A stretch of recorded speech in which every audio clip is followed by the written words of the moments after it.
This is the Lone Crater YouTube. We hope this video helps. In this video, I will compare the Mitsubishi Lancer Evo and the Honda Civic Type R. We will delve into the engineering and driving philosophies that define these two automotive legends. Our goal is to highlight their unique strengths, from power delivery to handling dynamics, helping you understand what makes each car special.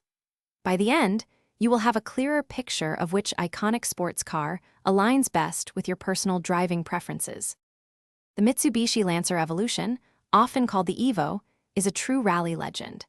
It typically features a potent 2.0-liter turbocharged inline-4 engine, delivering impressive power, often around 280 to 303 horsepower in its later iterations. Its signature super all-wheel control system provides exceptional grip and handling in diverse conditions. The Evo's aggressive styling and robust chassis reflect its motorsport roots, making it a formidable machine on both tarmac and gravel. The Honda Civic Type R stands out with its high-revving 2.0-liter turbocharged VTEC engine, producing up to 315 horsepower.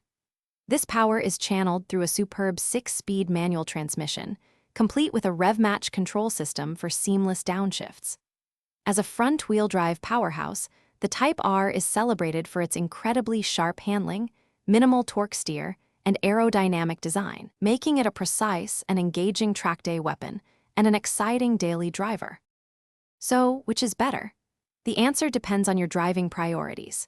The Mitsubishi Lancer Evolution offers incredible all-wheel drive traction and a raw, rally-inspired driving experience, ideal for those who value all-weather performance and significant tuning potential.